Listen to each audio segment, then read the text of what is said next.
자, 인생 딱 그러면 빈손으로 왔다가 빈손으로 간다. 이렇게 우리 흔히들 얘기를 하죠. 그러니까 시작도 똑같고, 아이들 태어날 때 뭐 하나 손에 쥐고 태어난 분이 없죠. 태어날 때도 빈손 똑같이 시작했는데, 또 살면서 많은 것 가질 수도 있고, 손에 쥐지 못할 만큼 더 거대한 걸 소유할 수도 있고, 때로는 집 한 채 하나 평생 없이 살 수도 있습니다. 평생 아파서 살 수도 있고. 근데 죽을 때 보니까요, 또 빈손이 돼요. 똑같다 이거예요. 일반이다, 똑같다. 그래서 죽음이라는 단어 앞에서 인생의 허무를 얘기하고 있습니다. 그러니까 열심히 잘 살기 위해서 노력하는 사람도 얼마나 노력을 해요. 그렇게 해서 얻어지고 소유했던 사람들, 조금 마음이 겸손치 못할 수도 있겠죠. 또 없는 사람들 입장에서는 부러울 수도 있고, 그런 사람들이. 근데 나이가 들수록 이게 평준해집니다. 같아진다라는 거죠. 그 인생 평준화 법칙, 뭐 그런 말이 있어요. 세월이 지나갈수록, 세월이 갈수록 인생은 평준화된다. 뭐 그런 글인데, 보니까 자기 지식대로, 능력대로 이렇게 살아가다가 이제 40대부터 나와 있더라고요. 40대는 욕망의 평준화, 욕망의 평준화. 그래서 40대는 누구든지 더 승진하려고 한다는 거예요. 처자식 먹여 살리기 위해서, 다가오는 노년을 대비하기 위해서 가장 왕성하게 뛰는 나이대가 40대. 그때는 관심사가 다 욕망, 더 하게 뛰더라. 50대 되니까 지식의 평준화. 50대는 지식의 평준화. 명문대 졸업자나 초등학교 밖에 나오지 못하는 사람이나 지식이 똑같아져요. 아는 것 다 거기서 거기에요. 전문 지식이나 학위가 별로 쓸데가 없어요. 50대부터 대화는 별로 쓸데가 없어요. 그냥 살면서 얻어지는 지식, 그냥 살아보면서 깨달은 체험, 그것이 훨씬 더 먹혀 들어가고, 그런 얘기가 통하는 시대입니다.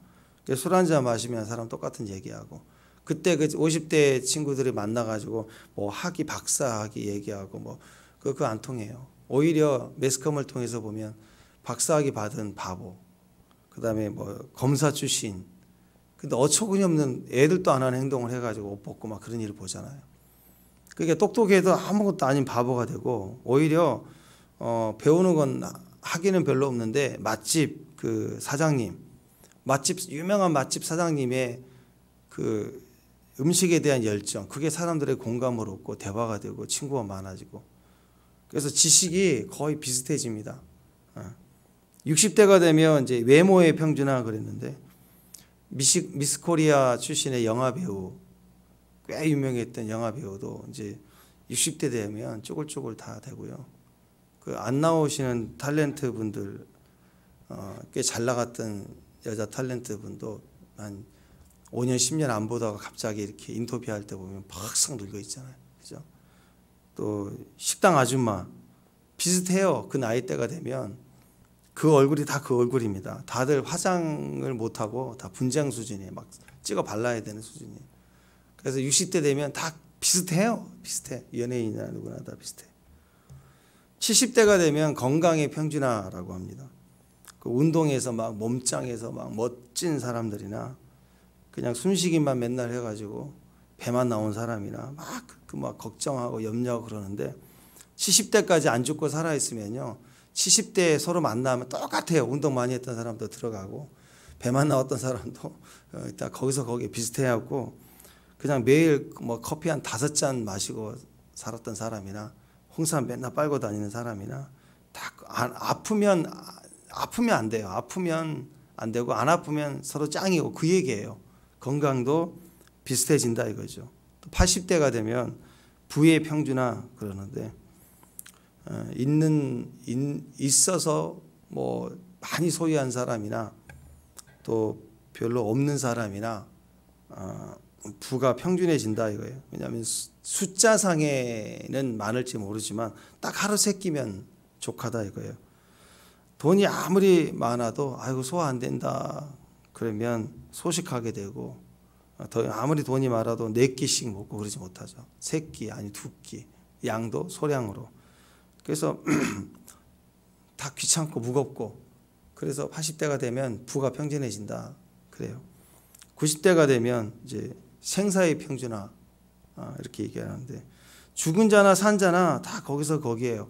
살았다고 죽은 자보다 별로 나은 게 없고, 다 죽고 혼자 남으니까 친구도 죽고, 또 살아있어도 죽은 것만 못하다 해서 외롭다 할 때가 많다라는 게, 죽거나 사나 그 사람이고 남도 별로 기억도 안 해주고 혼자는 이게 산 게 좋은 것도 아니고 막 그럴 때가 온다 이거죠.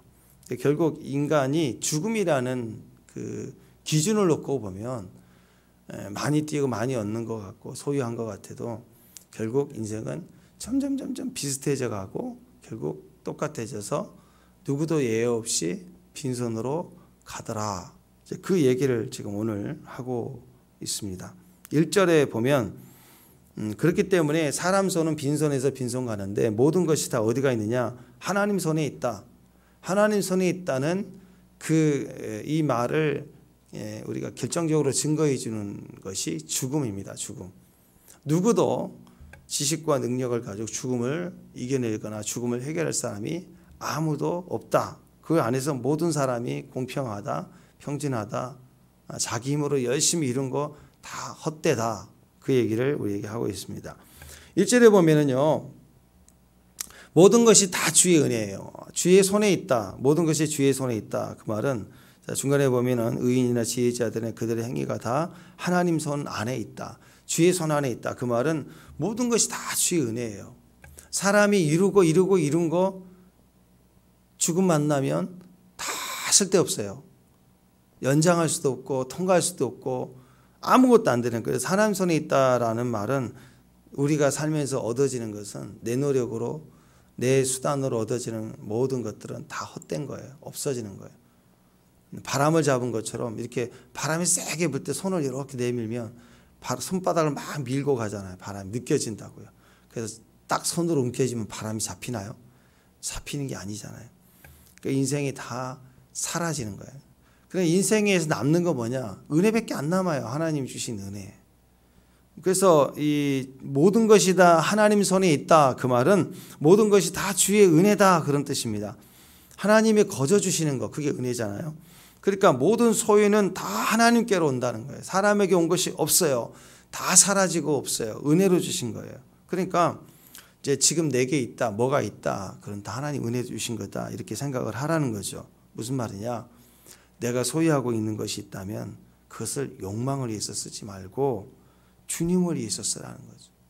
사람들이 자기가 노력했으니까 내 거라고 생각하는 순간 어떻게 생각하냐면 욕망을 위해서 쓰고 본능을 위해서 써. 욕망을 위해서 쓴다는 것은 본능 가는 대로 쓰는 거예요. 돈 좀 있다고 몸뚱이 가는 대로 쓰고 생각하는 대로 쓰고 자기 하고 싶은 대로 쓰다가 망한다 이거예요. 내게 소유된 것도 다 하나님의 은혜예요. 은혜. 그러면 어떻게 써야 되느냐? 주님을 위해서 쓰라는 거죠. 주님을 위해서. 그게 행복의 지혜가 된다. 솔로몬은 다 해봤잖아요. 그 소유를 다 가지고 자기 노력을 다해서 자기 하고 싶은 대로 다 해봤지만 행복하지가 않아요. 왜?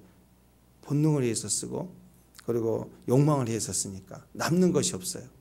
행복하지가 않아. 그러나 작은 소유라도 주님 위해서 은혜로 주신 것임을 깨닫고 그 주인이 하나님이 것임을 알기 때문에 주님을 위해서 쓰다 보면요, 그게 우리를 행복하게 하더라는 거예요. 그러니까 물질에 하나님이 인이 쳐져 있어야 돼요.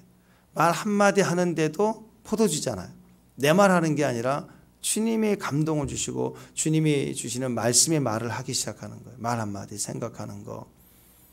또 물질을 쓰는 것도 다 거기에 주님의 계시가 하여서 쓰는 거예요. 이럴 때 거기에 토부가 있더라. 참 좋다. 참 좋다. 여러분 그렇잖아요. 돈을 잘 쓰면 잡당한데 참 필요할 때 유익이 되게 쓰면 액수를 떠나서 기쁘거든요. 오랜 시간이 지나도 사람 마음에 뿌듯한 스토리가 되고 참 좋다고요. 그게 우리에게 행복이 되더라. 또 모든 것이 다 주님의 은혜다. 주의 손에 있다. 주의 손에 있다라는 말은요. 미래, 우리의 내일은 다 주님이 인도해 주신다. 내일 일을 걱정하지 말라는 거예요. 불안해하지 말고 신뢰하면서 믿음으로 계속 믿음의 길을 걸어가라. 그런 의미가 됩니다. 2절 3절 보면은요. 2절 3절에는 반복적으로 나오는 구절이 있어요. 2절에 보면 모든 것이 일반이라. 그러면서 의인과 악인, 선한 자와 깨끗이 아니하는 자, 제사를 드리는 자와 제사를 드리지 아니하는 자, 일어나는 일들이 모두 일반이다. 일반이다. 그러니까 일반이라, 일반이니, 일반이로다. 그 다음에 3절에 일반이라, 계속 일반이다, 일반이다, 일반이다 그러잖아요. 자, 일반이라는 말은 똑같다. 인생이. 그러니까 선한 사람, 깨끗한 사람이나 깨끗지 않은 부정하게 산 사람이나 어떻게 같을 수가 있겠어요? 열심히 공부한 사람이나 공부 안 하고 맨 노는 사람은 어떻게 같을 수 있게? 인생에는 달라 보이죠. 달라요. 그래서 달라 보인다고 말하는 거. 그러나 죽음이라는 단어를 딱 던져주니까요. 똑같더라 이거예요. 아무 의미 없고 다 빈손이더라. 그 얘기예요. 인생은 일반이에요. 똑같다. 뭐 죽음 앞에서. 해 아래에서는 선한 사람과 악한 사람, 의인과 불의자, 정결한 자와 부정한 자 다 구분 없이 죽음 앞에서는 다 똑같아요. 죽음 앞에서는 그냥 빈손이에요. 다 가는 거예요. 자, 그래서 해 아래서의 그 우리의 삶을 보면은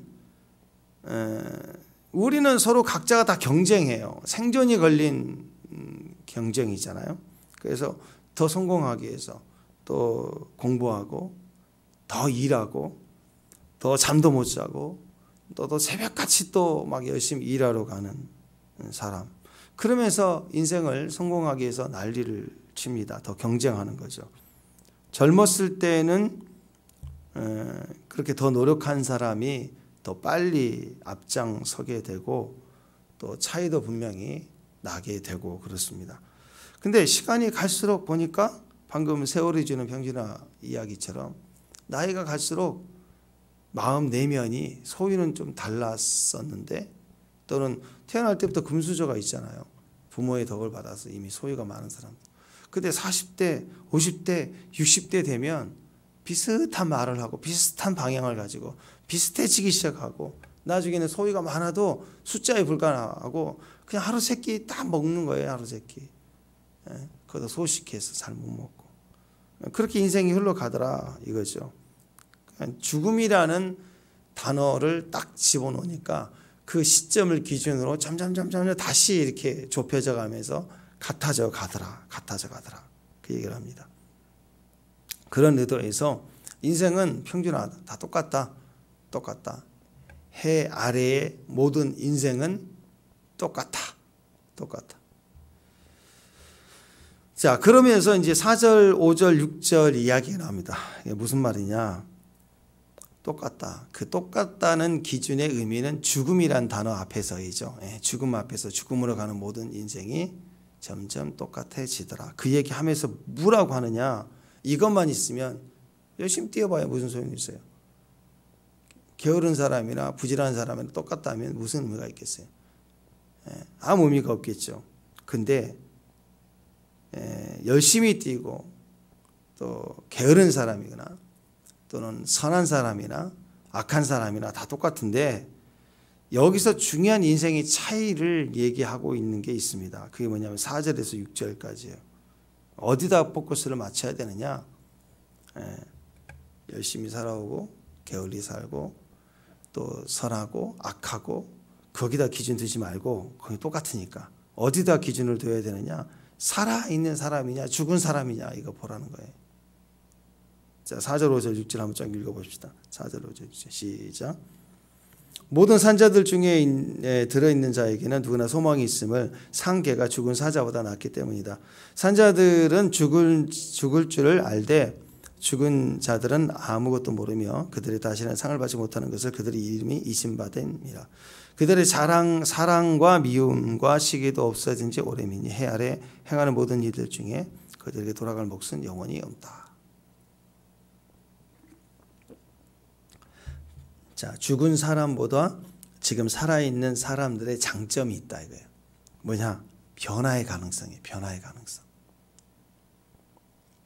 그래서 죽은 사자보다, 사자하고 개하고 비교가 안 되잖아요. 근데 죽은 사자보다 지금 현재 살아있는 개가 더 낫다 이거. 개가. 왜 성공한 죄인보다 실패한 의인이 좋은가? 사람은 성공이라는 단어를 좋아합니다. 성공한 죄인일지라도 성공한 사람이 좋은 거예요.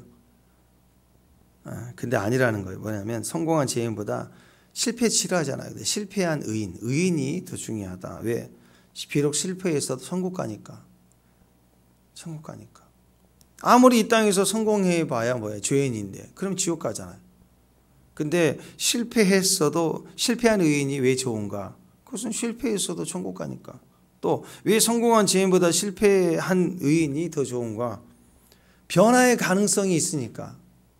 지금 현재 성공한 죄인은 성공했다는 자만과 하나님이 없음으로 인해서 창고 짓겠다고 하는 것밖에 없지 하나님이 전혀 없잖아요. 변화가 없어요. 다 이루었다. 나 안다. 내가 대장이다 하는 사람은 변화의 가능성이 없어요.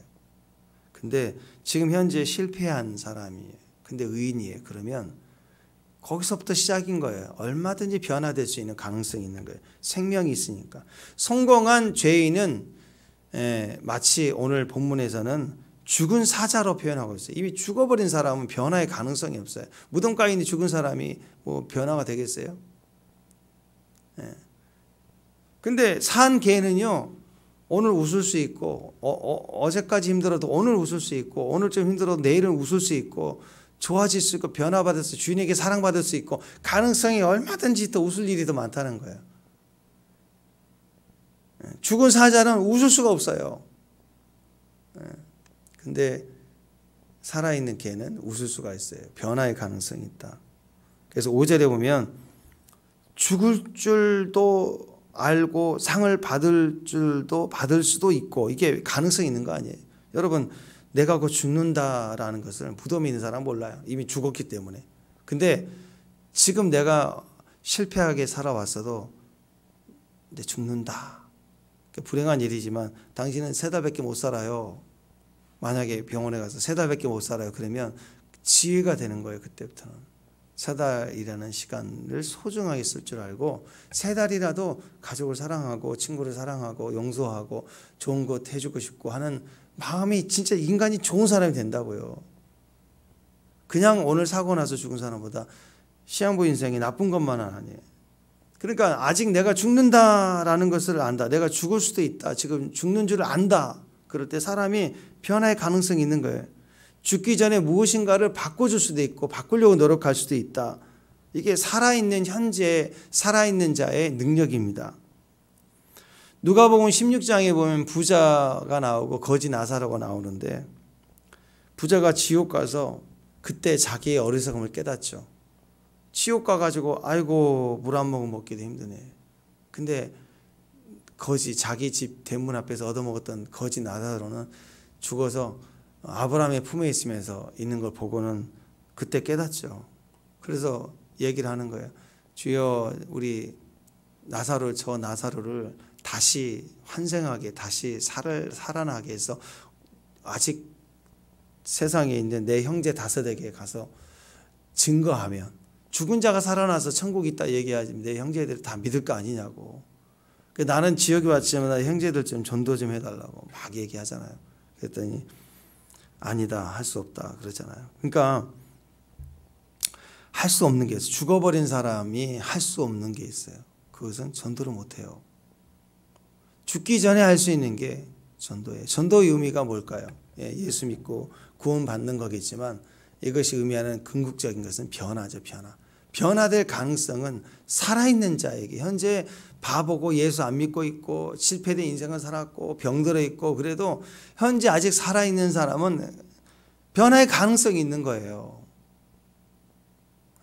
그래서 소망을 잃어버리면 안 돼요. 의사가 뭐 일주일밖에 안 남았어요. 그래도 아직 현재 숨쉬고 있으면 변화의 가능성이 있는 거예요. 어떤 사람은 급하게 빨리 죽기도 하지만요. 어떤 사람은 이제 암 말기에 말기가 돼서 진통제도 안 듣고 식음이 끊어졌어요. 끊어졌는데 제가 그분 간증 들으니까 그 얘기 하더라고요. 그래도 삶을 포기하지 않는 사람들은 이렇게 물 한 방울 혀에 이렇게 음식을 못 먹어요. 이미 말라가고 죽어가는데 입에다가 물을 이렇게 찍어주면요 혀가 움직여요. 그건 뭘 의미해요? 물 한 방울이 뭘 몸에다 무슨 양분을 주겠어요? 그러나 몸이 그렇게 돼도 포기하지 않는 그때 그분은 그 형제였는 청년이었는데 혀가 움직이더래. 살고 싶더라는 거죠. 옆에서 의사들이 왔다 갔다 얘기하는데 살고 싶더라는 거예요. 그 의지를 발휘하니까요. 물을 줄 때마다 혀가 움직이고 혀가 물맛을 보면서 위가 움직이고 위가 운동을 하고 결국 그 의지가 포기되지 않으니까 나중에 움직이고 다시 죽은 자리까지 갔다 일어나서 암투병에서 이겨서 이렇게 간증하고 그러더라고 보니까. 아직 숨쉬고 있습니까? 포기하지 마세요. 가능성이 있는 거예요. 죽어버리면 소용없어요. 죽어버리면 현재 재력이 얼마나 되고 내가 얼마나 지식이 많고 그거 아무 소용없어요. 죽으면 끝입니다. 끝. 근데 아직 숨쉬고 있으면 죽어가고 있다? 절망하지 마세요. 현재 숨쉬고 있다는 것은 가능성이에요. 세상이 어떻게 될지 모르고 하나님 어떻게 우리에게 기회를 줄지 몰라요. 그래서 죽은 사자보다 살아있는 개가 훨씬 낫다는 거. 얼마든지 가능성이 있으니까. 믿음이 뭘까요? 믿음이 바로 이 불가능의 가능성입니다. 불가능의 가능성이 믿음이에요. 믿음. 그래서 육신적으로는 목숨이 숨쉬고 있으면 살아있다. 또 숨을 쉬지 않는다. 죽었다. 이렇게 표현하지만 믿음의 의미로서 성경은 산자와 죽은 자를 믿음으로 이렇게 갈라놨어요. 믿음이 있으면 지금 숨쉬고 있는 사람도 죽은 사자예요. 믿음이 있으면 다 죽은 것 같고 실패하고 무너져 있고 의사가 끝났다고 그래도 그는 살아있는 개와 같아요. 약하지만. 그래서 세상에서는 목숨이고 숨쉬고 있고 뭐 이렇게 호흡을 하느냐 이게 이제 산자 죽은 자 육신으로는 그렇지만 오늘 행복이라는 관점에서 보면 목숨이 있고 없고 숨쉬고 있고 그 의미에 있어서 행복은요 끝난 거예요. 행복이 이 땅에 행복이 없다라는 거. 왜? 죽음을 향해 갈 때 다 평준화되니까 끝난다. 그런데 이 땅에 살고 있는 사람들 중에서 누구도 예외 없이 죽음 앞에 가서 다 행복할 수 없고 다 허무하지만 행복할 수 있는 사람이 있다란 말이에요. 왜? 어떤 사람? 살아있는 자. 어떻게 한 사람 살아있다고요? 믿음이 있는 사람. 믿음이 있으면 불가능이 말이에요. 죽음이잖아요. 죽음 앞에서 모두가 평진해져가는 이 불가능의 상황 속에서 행복해질 수 있는 가능성이 있더라 이거예요. 믿음이 얼마나 중요한가. 그래서 산 자는 믿는 자이고 불신자는 이미 죽은 거예요. 목숨만 있을 뿐이지 이미 죽은 자이다. 목숨은 붙어 있으나 죽은 자예요. 가능성이 없어요. 불가능의 가능성이 없어요. 죽음의 가능성이 없어서 행복할 수가 없다라는 거예요. 그러나 믿음이 있는 자는 산 자는 가능성이 있다. 얼마든지 행복할 수 있다. 산자와 죽은 자는 목숨이 있고 없고가 아니라 믿는 자인가 불신자인가 그 차이입니다. 마가복음 12장 27절에 보면 하나님은 죽은 자의 하나님이 아니요 산자의 하나님이시다. 그죠? 산자의 하나님이시다. 그 말은 믿음이 있는 사람의 하나님이시다. 베드로전서 4장 5절에 보면 그들이 산자와 죽은 자를 심판하시기로 예비하신 이에게 사실대로 고하리라. 산자와 죽은 자를 심판하신 누구예요? 하나님이시죠. 하나님. 그래서 믿는 자는 살아있는 자, 살아있는 자는 불가능이라는 죽음이 의미하는 불가능의 가능성을 가졌어요. 40대, 50대, 60대 평균해져 가는 현실 속에 있지만 변화의 가능성이 있어요. 얼마든지 실제적으로 기적이 일어나요. 그래서 성경이 다 이야기가 불가능에 가능 아니에요? 믿는 자들이 뭐 아브라함부터 시작해서 100세 아들을 낳았다부터 시작해서 모세의 그 기적 10가지의 그런 큰 권능 출애굽 홍해 가르고 막 그런 거 보세요. 전부 불가능에 가능 아니에요? 하나님께서 하시면 모든 것이 가능해진다. 궁극적으로는 죽음이라는 위치에 모든 것이 평준해져 가고 다 불행해질 수밖에 없고 가진 자는 소유하지 못한 자나 왕이나 또는 백성이나 다 똑같이 죽음 앞에서는 가지만 거기에 믿는 자 살아있는 자에게는 불가능이 기적으로 바뀌어서 가능성이 있더라. 그래서 하나님이 하신 모든 것이 가능해지는 거예요. 주의 손에 있다라는 것입니다. 지금 살아있는 우리에게도 마찬가지입니다. 얼마든지 가능성이 있어요. 살아계십니까? 아멘? 네, 지금 숨쉬고 있으면 가능성이 있어요. 오늘 영적으로 보면은 믿습니다. 하나님의 말씀을 믿습니다 하고, 의사의 말보다 하나님의 말씀을 내가 믿습니다 할 때 믿음의 가능성이 있어요. 믿음의 가능성. 네. 제가 처음에 개척에 있을 때 이렇게 찬양하는 그 전도사님 계시는데, 그분이 자꾸 이제 여기 번방동에 있어서 공연도 하고 그랬는데, 자꾸 교회 와서 우리 막 저랑 밥도 먹고 얘기도 하고. 근데 그분이 개척을 하셨는데, 그분이 그 용접하고 막 이런 일을 같이 하면서 교회도 개척해서 찬양 이렇게 팀을 만들어서 공연도 하고 그러신 분이에요. 그때 그분이 허리가 디스크가 심해가지고 척추가 이렇게 없대요, 한쪽이. 의학적으로는 서 있을 수가 없대요. 하반신 마비돼야 돼. 그래서 병원에 무슨 일이 있어 가면 의사가 보면 다 놀란대. 엑스레이를 찍으면 뼈가 툭툭툭 오다 척추 하나가 휙 빠진 것처럼 없으니까 이거 걸을 수가 없는 의학적으로. 이분도 어렸을 때, 젊었을 때 다쳐가지고 매일 허리 아파하다가 어느 순간부터 이제 믿음으로 주 앞에 가다 보니까 약도 안 먹고 있는데 나았다 그러는데, 실제로 사진으로 보면 완전하게 고침이 돼서 낫는 사람도 있지만요, 그대로 있는데 안 아픈 사람이 평생 안 아프게 돼. 이런 분들이 있어요. 그러니까 치유는 얼마든지 이 땅에서 있을 수 있고, 초전적인 일도 있을 수 있고, 때로는 암이 없어져 가지고도 완벽하게 나은 사람도 있고, 어떤 사람 암 때문에 죽어가는데 암이 그대로 있는데 없는 사람처럼 아무렇지 않게 또 잘 살고 끝까지 살고 하는 분도 있고, 몰라요. 중요한 건 하나님이 어떤 식으로든 우리에게 가능성을 주시는 분이다. 이것만큼은 분명하다라는 거죠. 그러니까 여러분, 어떤 사람들은 이런 얘기를 합니다. 야, 모세, 다윗, 엘리야, 야, 대단해. 거기에 비하면 우리 믿음이 너무 초라한 것 같고, 나는 아무것도 아닌 것 같고. 아니라니까요. 아니라니까. 지금 우리가 살아있습니까? 아멘? 지금 믿습니까? 그러면 우리에게는 그들보다 뭐 이렇게 비교해서 점수 매기자는 게 아니라, 오늘 성경에서 오늘 전도사가 우리에게 지혜를 주고 있는 건 뭐냐면, 가능성 차원에서 보면 네가 더 낫다 이거예요. 왜냐하면 생각해 보세요. 아무리 모세요, 아무리 다윗이고, 아무리 엘리야라, 아무리 바울이라 할지라도 이미 죽은 자들에게는요, 사명 종결 끝. 그리고 칭찬이 있고 의롭겠지만 이걸로 끝나요. 가능성이 없어요, 이제 더 이상.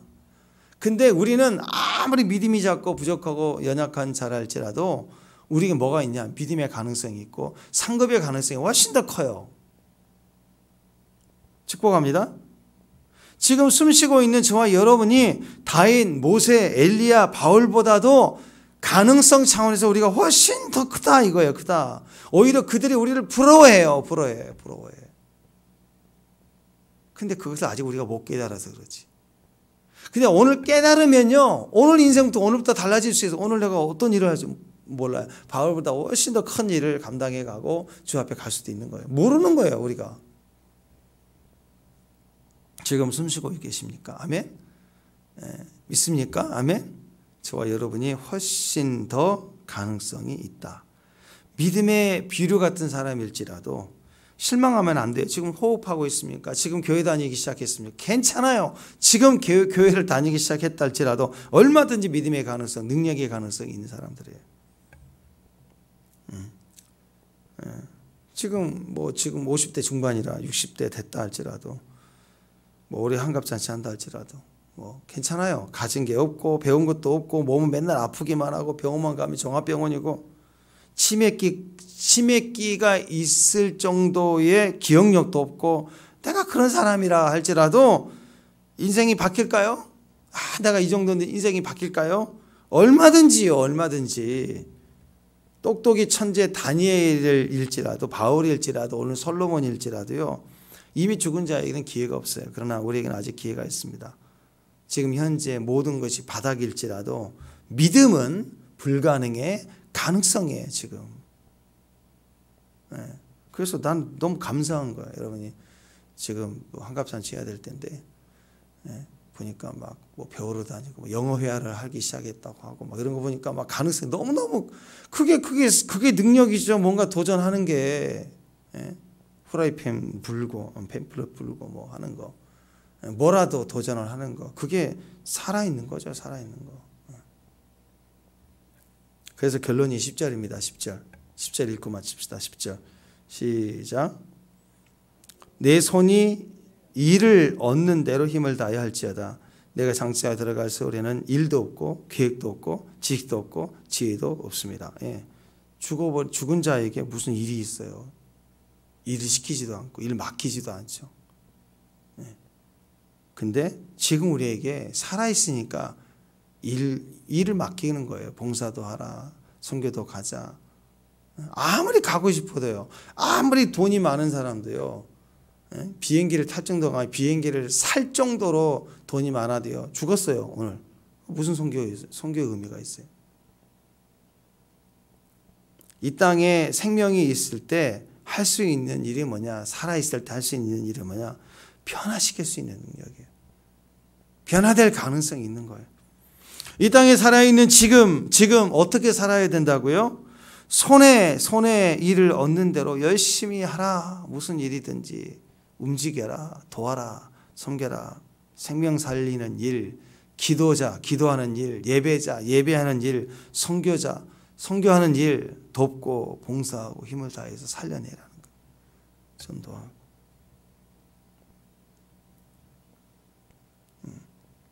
마가복음 12장 29절 31절까지 예수께서 대답하시되 첫째는 이것이니 이스라엘아 들으라. 주 곧 우리 하나님은 유일한 주시라. 내 마음을 다하고 목숨을 다하고 뜻을 다하고 힘을 다하여 주 너의 하나님을 사랑하라. 둘째는 이것이니 내 이웃을 내 자신과 같이 사랑하라 하신 것이라. 이보다 더 큰 계명이 없다. 10계명을 집약해서 말씀해 주는 거예요. 하나님 사랑하라. 그리고 이웃을 네 몸처럼 사랑하라. 이게 똑같아요. 하나님 사랑하는 공의. 그것이 공의가 분명할수록 가난한 자가 없게 하는 사람을 사랑하는 것이 같아요. 그래서 사람을 사랑하는 섬기고 도와주는 일을 통해서 하나님을 경외함을 배워요. 하나님 임재를 느낀다고요. 그러니까 교회 와서 또 하나님의 예배당에서 예배 행위를 통해서 하나님을 경험하는 것이 하나님 사랑하는 거라면, 동일하게 일상생활에서는 다른 사람, 이웃을 사랑하는 걸 통해서 지성소에서 예배 드리는 것 같은 임재를 동일하게 누리고 경험하게 하신다는 거예요. 똑같은 거예요. 다른 사람을, 하나님을 사랑한다면서 다른 사람을 업신여기고 갑질할 수가 없어요. 하나님을 사랑하는 사람들은. 또 사람을 존중히 여긴 사람들은 하나님 욕하고 그러지 않아요. 어떤 사람들은 매스컴이나 이런 데 보면 다른 사람 잘 돕고 잘 섬기는 것처럼 훌륭한 뭐 개념 남자, 개념남 해가지고 막 인기도 있고 하는데, 근데 종교는 자기는 없다 하면서 하나님 막 욕하고 그런 적이 없어요. 여러분 연예인들 가운데서도요, 그 NGO 가고 막 난민 돕고 하는 그 연예인들 있잖아요. 사람 인품이나 이게 내면이 참 좋아요. 예수 믿고 안 믿고를 떠나서 남을 잘 돕는 사람들이 있어요. 그런 사람들은 다른 종교나 뭐 자기 종교가 아닐지라도 무시하거나 욕하거나 그러지 않아요. 근데 다른 종교가 나와 다른다고 막 욕하고 하는 사람들, 사람 대하는 것도 사람을 갈라서 잘못 대하는 걸 많이 봐요. 그러니까 여러분 살아있죠. 아멘. 가능성이 있어요. 그래서 오늘 내일 끝난다 싶어도요, 오늘 살아있으면 가능성이 있는 거예요. 또 다른 사람도 마찬가지예요. 아무리 약자고 못됐고 바보스럽고 때로는 좀 악하기도 하고 그래도 살아있습니까? 무시하면 안 돼요. 그 살아있는 게 가능성이라고. 나보다 신앙이 좋을 수도 있는 거예요. 갑자기 성령이 임하셔가지고 어떻게 바뀔지 어떻게 알아요? 판단하는 나보다 회개해가지고 그 사람 나보다 훨씬 더 잘 될 수도 있는 거예요, 내일. 그러니까 내 주변에 못됐다 악했다 그러지 말고 하나님 그걸 어떻게 쓰시지 말래. 생명이 있기 때문에 무시하면 안 돼요. 절대 존중해 줘야 돼, 사람은. 신앙 함부로 판단하지 마시고 나 역시 하나님 앞에 가능성이 있습니까? 아멘? 그러면 상대도 누구든 다 마찬가지. 그래서 선교 가야 돼요. 하나님 없이 살았던 그 아이들이 우리가 가는 전해주는 복음 하나로 인생이 어떻게 바뀔 수도 있는 거예요. 어떻게 역사할 수도 있는 거예요. 모든 자가 하나님 앞에 가능성입니다. 그래서 우리가 그 가능성을 열어줄 수 있는 힘이 어디가 있는가? 전도 있잖아요. 기도가 있잖아요. 섬김이 있잖아요. 7절, 8절, 9절인데 우리가 힘을 다해서 이 땅에 할 수 있는 이 믿음을 가지고 할 수 있는 일이 이제 7절, 8절, 9절, 10절인데 이따 나중에 좀 더 확인해 보도록 하겠습니다. 기도하겠습니다. 하나님, 살아있다는 것이 얼마나 감사한지요. 살아있다는 것이 주는 가능성의 힘이 오늘 이 가능성의 축복이 이미 우리 안에 있음을 감사합니다. 뭘 더 해주시고 뭘 더 나타내 주셔야 행복한 게 아니라 이 가능성이 있다는 것 자체가 주는 이 행복자가 될 수 있도록 생각할 수 있고 말할 수 있고 섬길 수 있는 얼마든지 변화를 위해서 힘을 쓸 수 있다는 살아 호흡하고 있는 믿음을 가진 존재로서 오늘 이렇게 서 있다는 것이 얼마나 감사한지 또 승리하는 주의 종들 되게 하옵소서. 예수님의 이름으로 기도합니다.